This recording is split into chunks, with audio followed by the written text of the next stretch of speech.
Hi and welcome back to another playthrough of jPlay. I am Marcus and thanks to you I was able to decide the great old one for my playthrough of Arkham Horror Third Edition. And it seems we will face Umordhoth in our scenario Feast for Umordhoth. Thanks so much for all of your comments and yeah, let's see how things go. Okay, and here we are. This is the setup for the scenario Feast for Umordhoth. Interesting enough, it seems we are not playing with any anomalies. At least I was not preparing the anomaly deck. Normally it says on the backside of those scenarios which anomaly deck to go for. And also, card 2 was not added to the anomalies. This is normally in play when you play against Azathoth or the Cthulhu. Those are the only two ones I've played with so far. So again, it's a blind playthrough for me, at least in respect to this scenario. Not saying that I was particularly successful playing against the other great old ones, but I'm pretty sure I will go down against Umordhoth here as well. Before I do some reading, and yes, I will do a lot of reading in this first episode, let me introduce you the investigators for this playthrough. And here we have Calvin Wright. He's the Haunted. He's pretty cool because he can start with 3 of his starting possessions. But if you do, you directly start the game with a Dark Pack. And yes, I thought, why not? Sounds like fun. His special ability is Friend Indeed. As an action, you may exchange any amount of health and or sanity with another investigator or ally in your space, or in any space. And yeah, he's some kind of a tank, I would say. So yeah, he can make sure those other investigators stay sane or healthy. He starts the game with a Spirit Dagger, which is pretty cool for combat and for the so-called ward action. And in case you haven't seen a playthrough before, which I highly doubt to be honest, I will of course explain you all the actions as I play. He also has the condition here until the end of time. This card cannot be discarded by any means. That's a really cool card because it can take wounds and will never ever leave the game. Normally when you assign 2 sanity hits to this condition, it would be removed from the game. But yeah, not in this case. Pretty awesome stuff. And he also has the Voice of the Messenger condition. You may suffer 1 horror to reroll any number of dice. Use this no more than once per roll, but you can do it more than once during a turn. Awesome stuff as well. And unfortunately, because of this, he has to start the game with a Dark Pact. And if you know, for example, average horror, something terrible may happen sooner or later. And pretty sure, as you know my dice rolling, this will happen rather sooner than later. Next we have Agnes Baker, the waitress. She has blood casting. You may suffer damage instead of horror while casting a spell. This can help. At least you can balance things out a little bit. And then we have Blood is Power. While casting a spell, if you suffer damage or spend remnants, you get a +2 lore in this case. So yeah, she's pretty much our spellcaster. And her starting belongings are the Heirloom of Hyperborea. After you cast a spell, you may focus 1 skill of your choice. Pretty amazing as well. And she also starts the game with a spell, the Flesh Ward. Once per round, if you, another investigator, or an ally in any space would suffer damage, you may test your lore, prevent damage equal to your test result.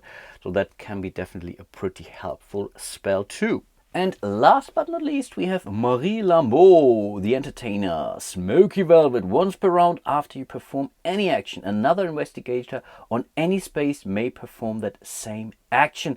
Normal action restrictions still apply, but this is really an amazing ability, to be honest. She also starts the game with a spell, the Intervene spell, once per round while another investigator on any space is resolving a test. You may test lore -1, add your test result to the other investigator's test result. Can be pretty helpful. And she also has the Grandmare's Knife. You get +2 as a part of an attack action and also get a +2 lore while casting a spell. So also very useful equipment. Yeah, those were all of our investigators. I will not read through their backstories. This is really something that you can do on your own. Again, I will do a lot of reading anyway, so I think I will spare you their backstories.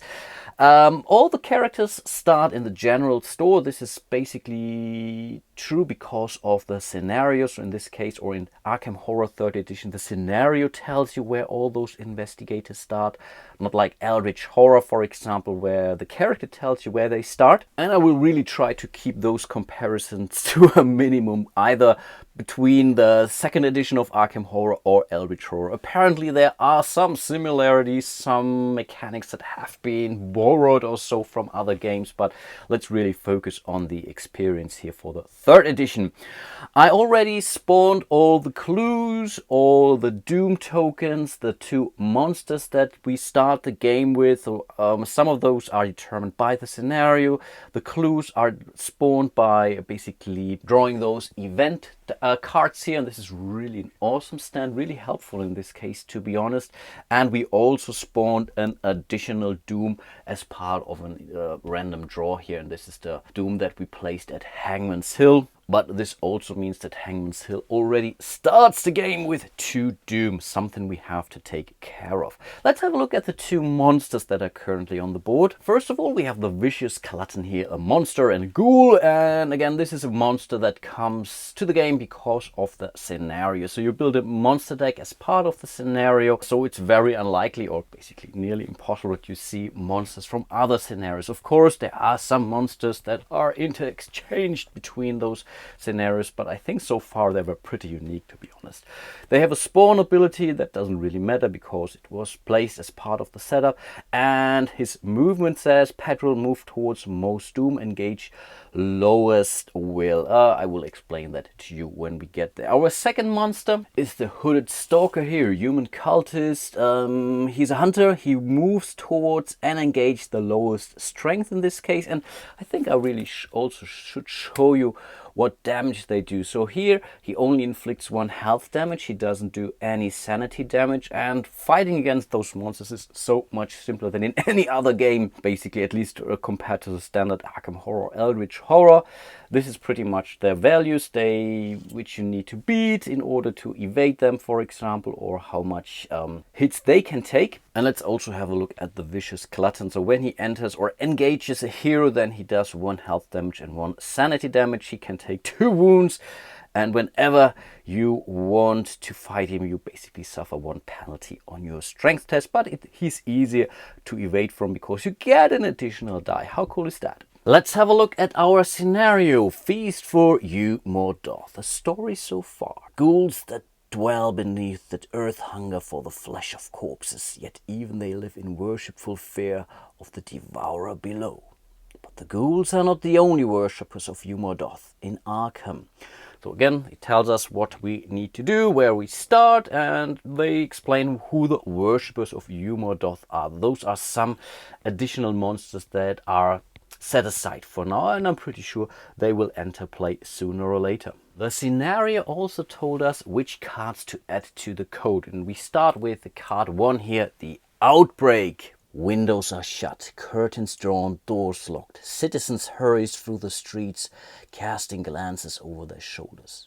A sinister unease gathers in the city, lurking on the rooftops and pulling in every shadow. As dread mounts, people and animals react in unpredictable ways, fleeing or lashing out at those around them. And with each new outbreak of fear and violence, the Ancient One grows stronger. If a space has 4 or more doom, remove 3 doom from that space, then place 1 doom in each other space in that neighborhood and 1 doom on the scenario sheet. So this is definitely something we have to take care of. Fresh meat. The steep gabled roofs of Arkham jut like teeth into the night sky, tearing through the fog that billows up from the Miskatonic River. The city sleeps at night, but something moves through the darkness. Corpses have been vanishing from the morgue, from the graveyard. Now the living are missing too. Saul Chandler the butcher and his wife Lita are among the missing. According to the gossip at Schaffner's General Store, even the expedition to map Arkham's caves came to a bad end, and aside from Joe Mayer at the asylum, none of their bodies were ever found either. You step into the Arkham night and stomp some of the cold out of your limbs. Someone has to do something, and that someone apparently is you. When there are 3 or more clues on the scenario sheet, discard all clues from the scenario sheet and flip this card. And last but not least, the hunger below. With every fog-haunted night, Arkham is struck by more strange disappearances.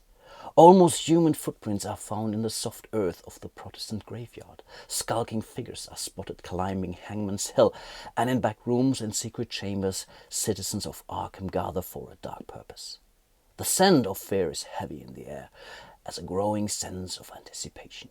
Something is coming. Something that you feel in the back of your mind, where your ancient ancestors felt the approach of the predators that were too terrible to fight. When there is 8 or more doom on this scenario sheet, flip this card. So a lot of stuff to keep in mind, and bear with me. Even though I played this game a couple of times before, expect some major goofs, rule errors, maybe missed interpretations. I tried to go through some of the FAQs, but not all of them, so yeah. But again, I'm counting on you folks to make me aware of any goofs so that I can try to correct them as much as I can in the follow-up episode. But again, it's really all about fun and the experience, so yeah, bear with me. Okay, without further ado, let's get started. We know what we have to do. Calvin is our leader, and the leader is also a little bit different than the leader in other games of the Arkham universe. In this case, there is some importance to it. I think we resolve the monster resolves, and we also do the the Mythos Cup, starting with the leader. But apart from that, you can normally freely choose who does what when in any given round, which is definitely something I like a lot, to be honest. So he can start, but he doesn't have to start. But I think in this case it makes sense he will start.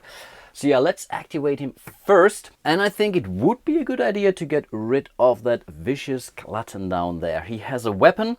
And on top of this, there's also a chance that he can try to take out, let's say, those doom. And potentially he will also be able to get an research encounter or an event card later on when he goes down here to Uptown. But I really want to see if he will be able to fight that monster here, the vicious glutton. So I think again that's the reason why I want to start with him. Though for his first action, and each investigator gets to 2 actions, he will move. A movement action pretty much means you can move up to 2 spaces. Pretty simple. 1 and 2.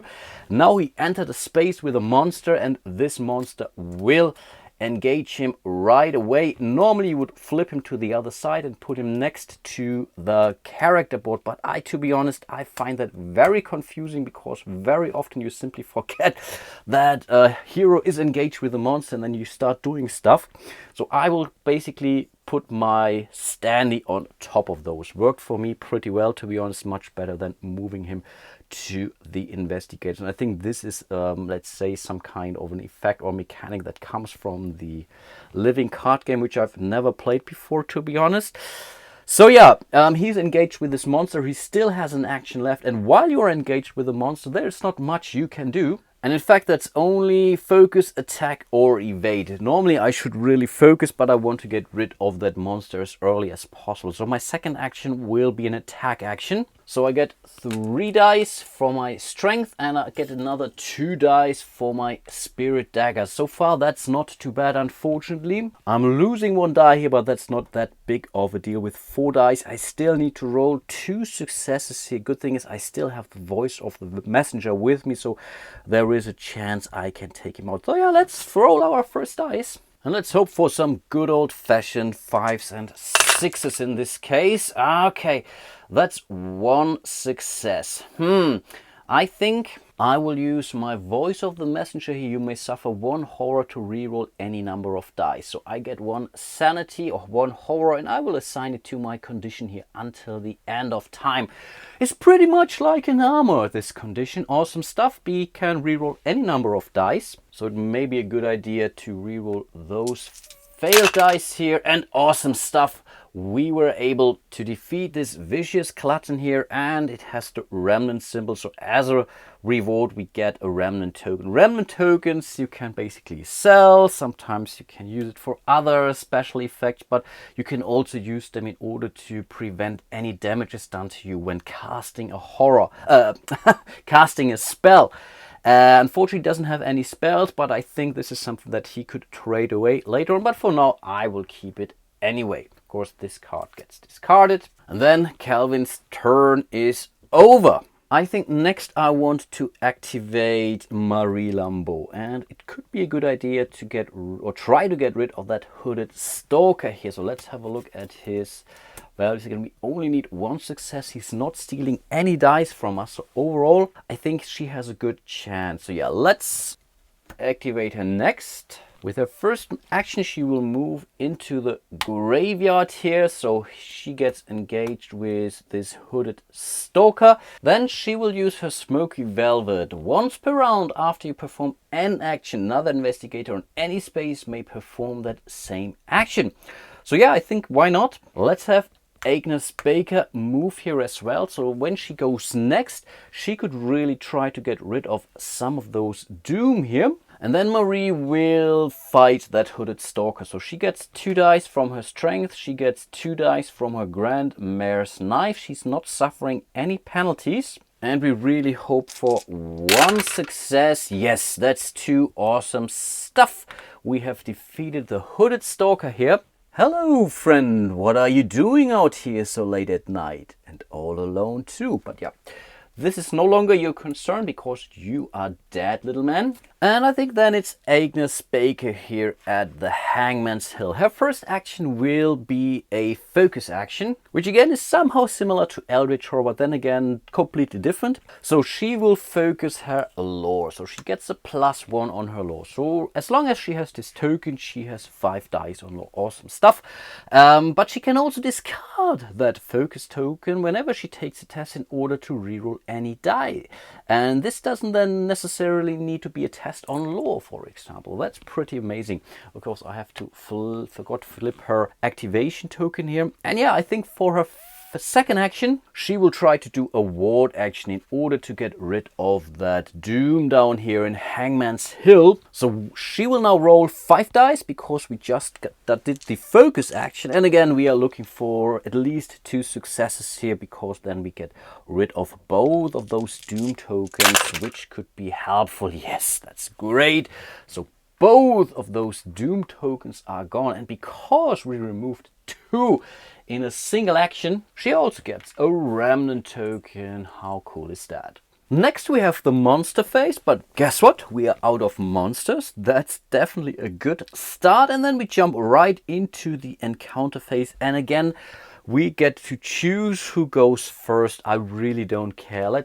She's all alone. Let's start with Marie, who's all alone at the graveyard here. So that's the Rivertown deck. So let's have a look at her encounter. And of course, I will spoil you a lot of stuff, but not all of it. So I will cover up everything else that you're not supposed to read yet. The darkness and fog make you wish you hadn't agreed to dig these graves. Suddenly, something cold and wet touches the back of your leg. Let's make a will test, which in her case is only a 2. And yes, we succeeded, even though this was cocked. I get this one here. And if you pass, it's just a friendly dog with a wallet in its mouth. You gain $3. That's really great because not only can you buy amazing stuff with dollars, you can also use it to move additional spaces on the board. This is always helpful. Then let's continue with Calvin, who was at Hangman's Hill first. There is a good chance that we will see an event here, but that's the reason I sent 2. Of course, Marie could also have faced an event because there was a clue at Rivertown. But what you do when you spawn those clues here, you also shuffle in the event card into that appropriate neighborhood deck under the, I think, among the 2 topmost cards. So with 3 cards on top of this deck, there will be this event, and in most cases you get this clue. This is very similar to Fallout, the board game, but yeah, without further ado, let's resolve his encounter at Hangman's Hill. And unfortunately, it was not an event. Normally you would have it in a different color and you would see this little clue icon there. Recent rains have washed up an old coffin. You steel yourself and pry it open. Let's make a will test, but unfortunately only rolls 1 die here, and that's a 2. That's not good enough. Again, I can use the voice of the messenger, and I think I will do that. Normally I would now have to remove this card, but this cannot leave play.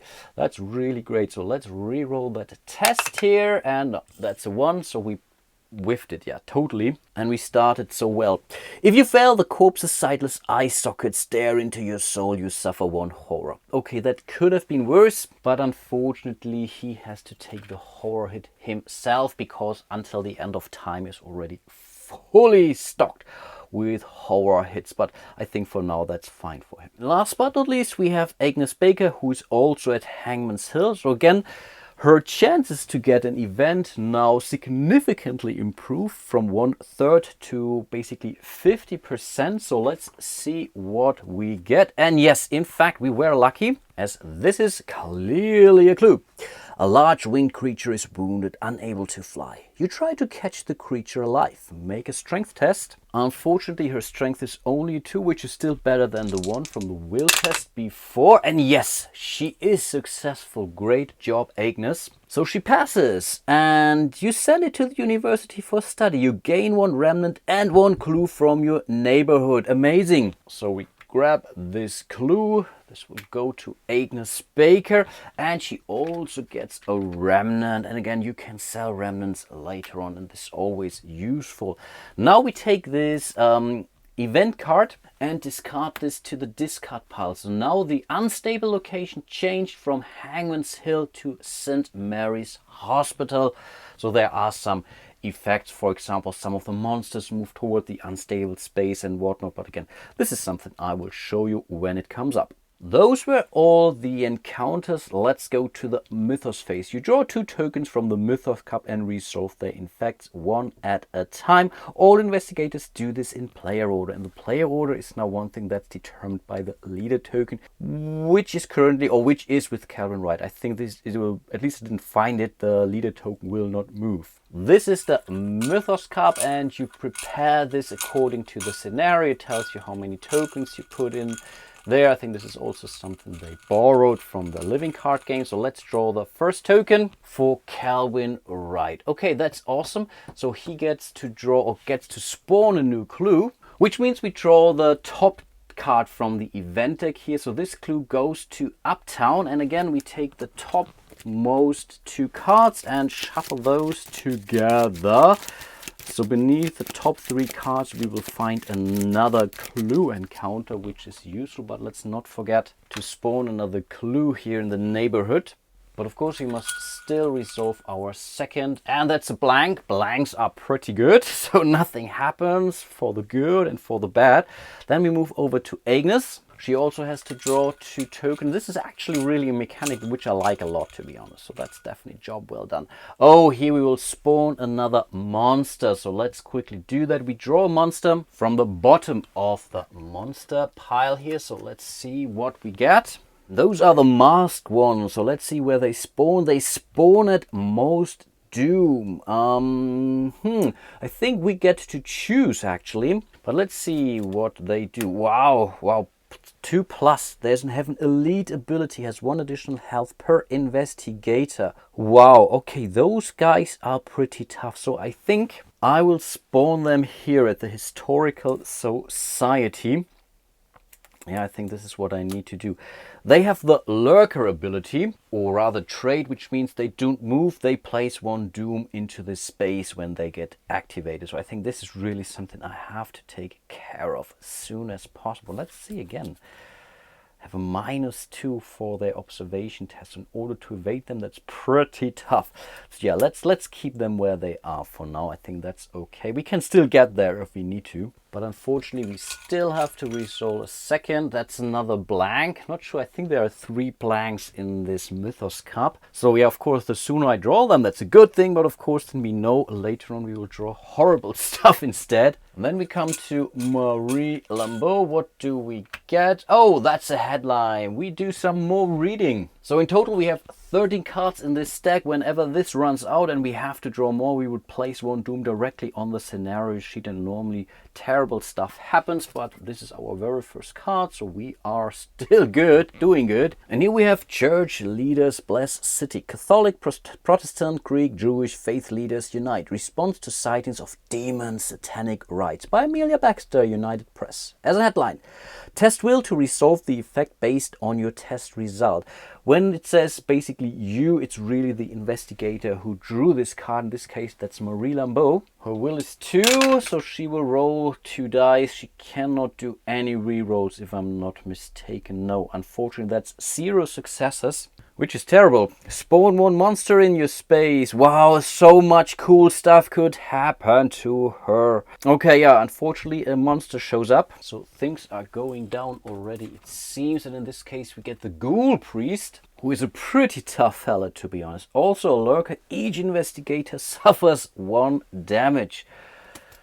Ooh, that's terrible. Okay, let's have a look at his backside. He's now engaged with her, of course.